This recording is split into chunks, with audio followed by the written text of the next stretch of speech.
यह chapter exam की दृष्टि से आपके लिए बहुत उपयोगी है, क्योंकि इससे कम से कम 2 ऑब्जेक्टिव तो हर साल उठा ही लेता है एग्जाम में। तो चलिए देखते हैं। एक वर्ण प्रकाश के 2 स्रोत कला संबंध कहे जाते हैं जब उनकी जो ऑप्शन दिया है इसमें कोई नहीं होना चाहिए। इसे दोनों के तरंगधार्य एक समान होना चाहिए, जो कि ऑप्शन में नहीं है। तो 2 प्रकाश स्रोत कला संबंध होती है, दिव्य तरंगें उत्पन्न करती है निश्चित कलांतर में। और 2 स्रोतों को कला संबंध कहा जाता है जब उनके कलांतर नियत होते हैं, कलांतर नहीं बदलता। तरंग व्यतिकरण में ऊर्जा का ना तो लाभ होता है और ना ही क्षय होता है, केवल ऊर्जा का पुनर्वितरण होता है। प्रकाश का व्यतिकरण संभव है किसके कारण? तो केवल एक ही मूल स्रोत से प्राप्त समान तरंगदैर्घ्य के 2 तरंगों के द्वारा। तो इसके बाद क्वेश्चन नंबर 6 देखते हैं कि अंक के व्यतिकरण प्रयोग में यदि 2 रेखा छिद्रों के सामने 2 सोडियम भिन्न सोडियम पेपर लैंप रखे जाएं तो व्यतिकरण की फ्रिंजे की प्राप्ति होती है। चलिए इसके बाद हम लोग आगे पलटते हैं पेज। इससे देखिए जो आएगा क्वेश्चन उसको मैं इंडिकेट कर दूंगा आपको। इससे देखिए क्वेश्चन नंबर 7 में है कि अंक के द्विस्लिट प्रयोगों में रचनात्मक व्यतिकरण उत्पन्न करने वाले तरंगों के बीच पथांतर का मान होता है तो 2n + 1 λ/2 होता है। यह आपके एग्जाम में आता है। यह अंक के प्रयोगों में यदि प्रकाश का तरंग दुगना कर दिया जाए तो फ्रिंज की चौड़ाई जो है दुगनी हो जाती है। यह भी एग्जाम में आ सकता है, इसको भी ध्यान में रखिएगा। प्रकाश के संपोषी व्यतिकरण में किसी बिंदु पर प्रकाश तरंगों की कला में अंतर होना चाहिए, λ/2 का समगुणज होना चाहिए। विनाशी व्यतिकरण के लिए पथांतर बराबर होना चाहिए 2n + 1 λ/2 के, जो कि एग्जाम में आया हुआ है। और फ्रिंज की चौड़ाई की दूरी के लिए सही आंसर है कि 2 क्रमवर्ती काली या चमकीली फ्रिंजों के बीच की होती है। रचनात्मक व्यतिकरण के किसी बिंदु पर पहुंचने वाली 2 तरंगों के बीच कलांतर होना चाहिए 0। और जब स्रोत और पर्दे के बीच की दूरी बढ़ा दी जाती है तो फ्रिंज की चौड़ाई बढ़ती है।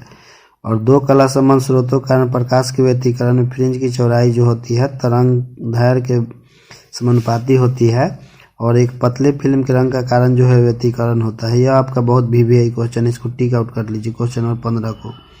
और क्वेश्चन नंबर 16 जो है इस टाइप का क्वेश्चन पूछता नहीं है, लेकिन फिर भी मैं पढ़ देता हूँ कि यदि प्रकाश का तरंगदैर्घ्य लैम्डा 2 कला संबंध स्रोतों के बीच की दूरी d तथा पर्दे स्रोत के बीच की दूरी बड़का d होते हुए व्यतिकरण फ्रिंजों की चौड़ाई निम्नलिखित में से कौन होता है?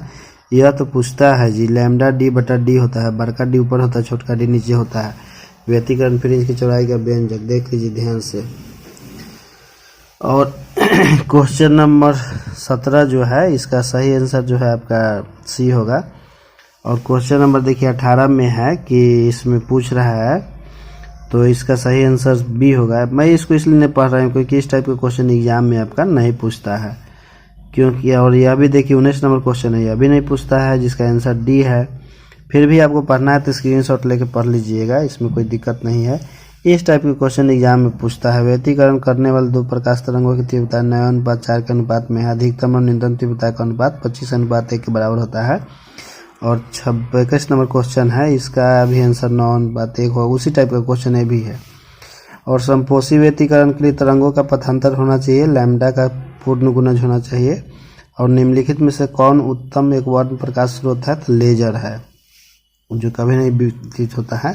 और 24 का C आंसर होगा। और इसमें ये इम्पोर्टेंट क्वेश्चन है 25 नंबर की, जब पानी की सतह पर तेल की बूंद फैल जाती है तो सूर्य के प्रकाश से अनेकों सुंदर वर्ण दिखाई पड़ते हैं, तो इसका कारण है व्यतिकरण कारण होता है। और 26 नंबर क्वेश्चन का आंसर C होगा, जो कि एग्जाम में नहीं पूछता है। और 27 नंबर क्वेश्चन का आंसर C होगा। यह भी एग्जाम में आपका कभी नहीं पूछ सकता है क्योंकि थोड़ा बराबर क्वेश्चन है। और जो 28 नंबर क्वेश्चन है यह भी आपका एग्जाम में कभी नहीं आएगा, फिर भी आप पढ़ सकते हैं एग्जाम की दृष्टि से। और 2 कला संबंध एक वर्ण प्रकाश पुंज जिनकी तीव्रता इतना है, इसका परिणामी जो होता है 9I और I होता है, यह पूछ सकता है आपके एग्जाम में, तो इसको ध्यान रखिएगा। और ये वाला 30 नंबर तक कभी नहीं पूछेगा आपके एग्जाम में। 31 नंबर बहुत बार एग्जाम में पूछा है, इसको ध्यान रखिएगा कि अंक के 2 रेखा छिद्रों वाले प्रयोग में यदि रेखा छिद्र और पर्दे के बीच की दूरी दुगनी कर दी जाए तब रेखा छिद्रों के बीच की दूरी आधी की जाए तो फ्रिंज की चौड़ाई जो होती है 4 गुनी हो जाती है। 31 नंबर क्वेश्चन का B है, जो कि ये भी समाप्त हो गया आपका।